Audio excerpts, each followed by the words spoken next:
Hello everyone, this side Manish. और अब जो वीडियो रहेगी हमारी वो रहेगी टाइप्स ऑफ डिफरेंट अकाउंट्स के बारे में कि किस तरह के जो अकाउंट्स होते हैं, ब्रोकर अकाउंट्स होते हैं या जिसमें हम काम करते हैं फॉरेक्स अकाउंट में किस किस तरीके के काम अकाउंट बनते हैं। तो एक होता है कैश वर्सेस मार्जिन अकाउंट। तो जो हम समझेंगे कैश अकाउंट्स के बारे में, margin accounts, leverage, margin, margin call क्या होता है। So in cash account buying power is equal to capital invested. तो जैसे कि आप मान लीजिए स्टॉक मार्केट वगैरह में इन्वेस्टमेंट करते हैं, जिसमें जहाँ पे आपको पैसा पूरा का पूरा रख के बैठना होता है कुछ भी बाय या परचेज करने के लिए। तो वहां पे क्या है ना कि जितना पैसा आपके पास होगा उतनी ही इक्विवेलेंट वैल्यू होगी उस पैसे की। So with 1000 deposit you can buy shares और currency up to 1000 and not more. मतलब आप उससे ऊपर बाय नहीं करेंगे। सो लेट्स सपोज कि आप वहां पे 10,000 डिपॉजिट करते हैं, $10,000 भी डिपॉजिट करते हैं। और और वहां पे तो जो आपकी एक्चुअल बाइंग पावर रहेगी ना, और जिसकी लिमिटेशन रहेगी वो $10,000 की ही रहेगी, उससे ऊपर आप बाय नहीं कर सकते। So in a margin account traders can take advantage of leverage to trade bigger position than the value of their deposit. सो अगर आप समझें तो कैश अकाउंट और मार्जिन अकाउंट में क्या बेनिफिट होता है। तो यहाँ पे ना मार्जिन जैसे आता है तो वहाँ पे थोड़ा सा इक्विवेलेंट कुछ अमाउंट रखना पड़ता है, जो भी आपका सेट होता है कोलेटरल रखना पड़ता है, मतलब मार्जिन के अंदर। और वहाँ पे क्या कहते हैं, उसमें उस अमाउंट पे आप लेवरेज ले पाते हैं।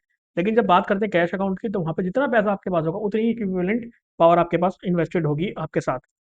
अब यहाँ पे क्या है कि with $10,000 deposit you can one can buy shares और करेंसी इक्विवेलेंट टू $1 लाख और मोर। तो यहाँ पे आप लेवरेज लेके उसके 10 गुना, 100 गुना, 2000 गुना आप तब तक का लेवरेज आप लेके वहां पे काम कर सकते हैं। सो लेवरेज क्या होता है? Leverage is the loan that is provided by the broker to the investor.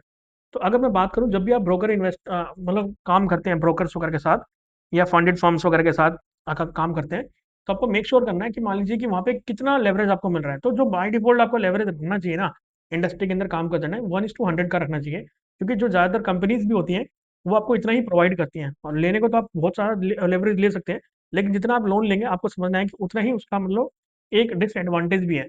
मान लीजिए एक बार प्राइस एक्शन और टेक्निकल एनालिसिस ठीक भी है, एक टाइम को तो ये काम कर जाएगा, लेकिन कहीं ना ये आपका माइंड ऐसा डाइवर्ट कर देगा कि जहाँ पे आपको प्रॉब्लम होगी। और आपको मेक श्योर करना है कि आपका जो लेवरेज हो एटलीस्ट, किसी भी मार्केट में आप काम करें फॉरेक्स में, किसी भी इंस्ट्रूमेंट में, एटलीस्ट आपको ब्रोकर जो आपको प्रोवाइड करे 1:100 का करे। If you deposit $10,000 in your trading account and choose to trade with leverage of 1:100, you can trade up to 100 times. तो आपको अंदाजा लगाना चाहिए कि $10,000 को विच इक्वल्स टू $1 लाख। ठीक है, तो आपको ये समझ के चलना पड़ेगा। और $1 लाख भी नहीं, आप यहाँ पे समझ के चलिए कि आप मतलब जितना भी उसमें लेवरेज इंक्रीज करते हैं, 1:100, 1:200, 1:500, 1:1000, 1:2000 और 1:अनलिमिटेड भी आता है एक्सचेंज जैसे ब्रोकर्स में, तो आप समझ सकते हैं कि वहाँ पे पावर कितनी मिल जाती है आपको। सो आपको समझनी पड़ेगी एट द एंड है ना, आपको जो पावर इंक्रीज करनी है वो ट्रेडिंग की करनी है। लेवरेज आपको मार्केट में अवेलेबल है कितना भी फॉरेक्स मार्केट में, बट मेक श्योर करना है कि उस लेवरेज को यूज करना है। मतलब ये एक तरह की पावर है आपके हाथ में, जहाँ पे आपको मेक श्योर करना है कि आप किसकी रिस्पॉन्सिबिलिटी अच्छे तरीके से लें। In other words, the leverage provides the means to the investor have increased the trading capital. तो आप वहाँ पे मतलब आप समझ के चलिए कि आपके पास एक पावर है जहाँ पे आप अपनी पोजीशन को अच्छे खासे प्रॉफिट में कन्वर्ट भी कर सकते हैं और पूरा का पूरा वाइप आउट भी कर सकते हैं अगर हाई लेवरेज है। अब देखिए इसके प्रॉफिट मैक्स, और इसमें हम नहीं जाएंगे इतना, क्योंकि अब हम डायरेक्टली है ना उस पर काम करेंगे किस चीज़ में, टेक्निकल एनालिसिस पे। बट थोड़ा सा समझने के लिए मार्जिन समझ लेते हैं, मार्जिन क्या होता है। तो मान लीजिए कि collateral in the form of margin is required by the broker to ensure that all losses are covered. अब लेट्स सपोज इंडियन मार्केट में काम करते हैं। अब इंडियन मार्केट में काम करते हैं तो मेक श्योर करिए, आपको पता भी होगा कि अब इंडियन मार्केट में क्या होता है कि पहले तो आपको लेवरेज मिल जाता था अगर ऑप्शन वगैरह के अंदर काम करते हैं, डेरिवेटिव्स में। तो लेकिन अब क्या है ना कि अब अपफ्रंट मार्जिन मांगा जाता है, जितना भी वहाँ पे पैसा मांगा जाएगा वो आपके पास होना चाहिए, तभी आप काम कर पाएंगे। नहीं तो पहले क्या था कि इंडियन मार्केट में लेवरेज भी था। So Indian market is the only market वहाँ जहाँ पे आपको लेवरेज नहीं मिलता ऑप्शंस के अंदर। बट यहाँ पे क्या है, कुछ फॉरेक्स मार्केट में कुछ अलग, मतलब जैसे आप इंटरनेशनल मार्केट में काम करते हैं तो वहाँ पे आपको कुछ मार्जिन का परसेंटेज रखना पड़ता है। जैसे मान लीजिए आपका अकाउंट बैलेंस है $20,000 का, लेवरेज आप ले रहे हैं 1:220 का, रिक्वायर्ड मार्जिन होगा कितना, 5% का। तो आपको उतना पोजीशन ओपन करने के लिए रखना पड़ेगा। लेवरेज ले रहे हैं 1:100 का, और वहाँ पे आपका 1% तक का अगर आप देखें तो आपको रखना पड़ेगा। तो आप यहाँ पे पोजीशन साइज कितना खोल सकते हैं, आप देख सकते हैं कैलकुलेट करके, $2 लाख तक का। ठीक है, तो मतलब आपके अकाउंट में रिक्वायर्ड मार्जिन कितना होना चाहिए, कि अगर आप इतनी पोजीशन की अगर ट्रेड करना चाहते हैं तो, और इतना बैलेंस है भी, तो आप इतना करते हैं $2,000 तक का अकाउंट मार्जिन रख कर काम कर सकते हैं। Margin is directly link to the leverage level of the amount. अब आप इस चीज़ को इग्नोर कर सकते हैं, बस आपको ये समझना है कैश अकाउंट कौन सा होता है जिसमें आपको पूरा पैसा रखना होता है, मार्जिन अकाउंट कौन सा होता है जिसमें आपको थोड़ा सा कोलेटरल रखना पड़ता है, जहाँ पे उसके बिहाफ पे आपको मिलता है कितना मार्जिन आप रख सकते हैं। और लेवरेज क्या होता है कि जो भी आप मार्जिन रखते हैं अकाउंट में, उसके ऊपर लेवरेज मिलता है, जो भी आप वहाँ पे क्या कहते हैं लेवरेज वगैरह सेलेक्ट करते हैं। फ्री मार्जिन लेवल, ठीक है, मार्जिन लेवल आप किसकी अंडरस्टैंडिंग कर सकते हैं। बाकी margin and call stop out क्या होता है मैं आपको समझा देता हूँ। When you margin level reaches 100%, you don't have any free margin to open any position. Margin call at 50% margin level, stop out at 20% margin level. This way, both the broker and investor will be protected and prevent losing more money than the initial deposit. अब होता क्या ना, देखिए मैं आपको simple level language समझाऊं। जितना ज़्यादा लेवरेज यूज करेंगे उतनी ज़्यादा मतलब पोजीशन आप क्रिएट तो कर सकते हैं, ओपन भी कर सकते हैं बड़ी, लेकिन अगर वो अगेंस्ट में जाती है तो उतना ही जल्दी अकाउंट भी वाइप आउट होता है। तो आपको मेक श्योर करना है कि इसे गोल्डन रूल समझ लीजिए कि अगर आपको गोल्ड के अंदर आपका डेली का जो टारगेट है $250, $300 तक का टारगेट है, तो आप 1:100 या 1:50 तक का भी मार्जिन रख के काम करेंगे तो भी अच्छा है। और आपको जो अकाउंट बैलेंस रखना पड़ेगा $2000 या $2500 के आसपास रखना पड़ेगा, तो आपका बहुत अच्छा खासा काम हो जाएगा जब आप इसे सीख लेते हैं अच्छे तरीके से। अब आपको समझना है कि लिक्विडिटी, स्लिपेज और स्वैप्स क्या होता है। लिक्विडिटी क्या होता है आप ये समझिए। Market liquidity refers to the market ability to buy and sell asset quickly without significantly change its price. Liquidity is a crucial element of any financial system. Liquid markets are characterized by high volume asset can be traded without significantly influencing the price. Illiquid markets are characterized by low volume and assets cannot be traded without influencing the price. ठीक है, आपको ये समझना है। अब liquidity इन forex में क्या होती है, मतलब मान लीजिए सिंपल सी बात है, लिक्विडिटी क्या होती है। लिक्विडिटी और वॉल्यूम और क्या कहते हैं वोलेटिलिटी, ये तीन चीजें आपको यूज करनी है काम में अंदर। तो आपको ऐसे इंस्ट्रूमेंट सेलेक्ट करने पड़ेंगे जहाँ पे मान लीजिए कि अच्छे खासी ना वॉल्यूम वो हो, लिक्विडिटी हो और वोलेटिलिटी हो, और आपको नॉर्मल वोलेटिलिटी वाले सेगमेंट में काम करनी पड़ेगी। अब लिक्विडिटी का मतलब क्या है कि जहाँ पे प्रॉब्लम ना हो, आप सिंपली वहाँ पे बाय क्लिक करें, या मान लीजिए आपका लॉस में चला गया तो सेल क्लिक कर दिया, तो आप पोजीशन को जब भी जैसे भी रोटेट करें तो उस टाइम पे ना आपको पोजीशन में मतलब प्रॉब्लम ना आए, आपको हाई बिड ना मिले, ठीक है, हाई स्प्रेड ना लगे, और इजीली वहां पे मतलब सबसे आसानी से आप पोजीशन को ओपन कर पाए।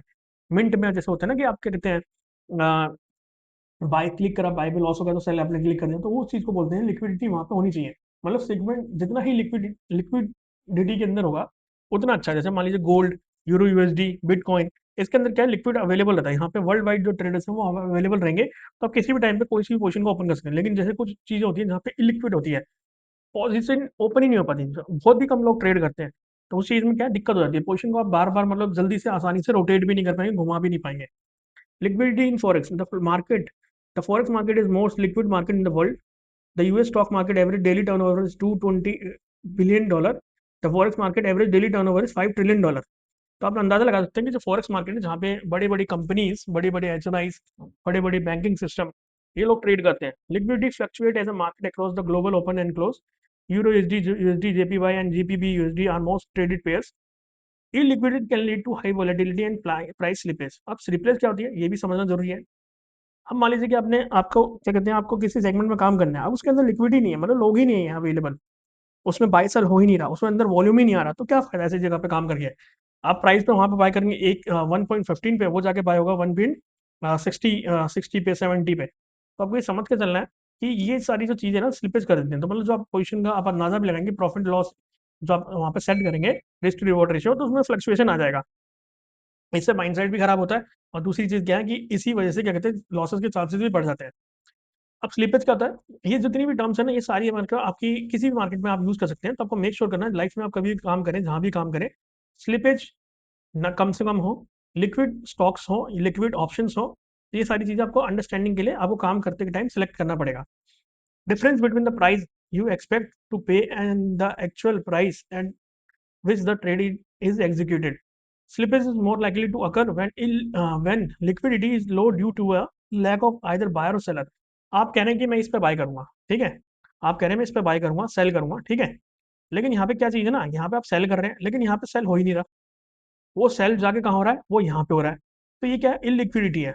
तो बिड एंड आस्क में ना, जो आपके आस्क है वो आपका बिल्कुल डिफरेंट प्राइस पे है, तो मतलब इलिक्विड है वहां पे काम करने में। तो जैसे हमें बहुत ही ज्यादा ध्यान रखना है कि बिड एंड आस्क पर स्प्रेड कम हो, लो वोलेटिलिटी, मतलब वोलेटिलिटी ज्यादा ना हो, और लिक्विडिटी ज़्यादा हो। लिक्विडिटी मतलब कहने का मतलब उसकी वॉल्यूम अच्छा खासा आए। तो ये जो 3 सेगमेंट मैंने आपको बताए, 3 इंस्ट्रूमेंट जो ऊपर आपने यहाँ देखे, तो इन 3 इंस्ट्रूमेंट में अच्छी ट्रेडिंग होती है। इसके अलावा गोल्ड, ठीक है? गोल्ड के अलावा आप कर सकते हैं बीटीसी वगैरह में, अगर क्रिप्टो की बात करें तो।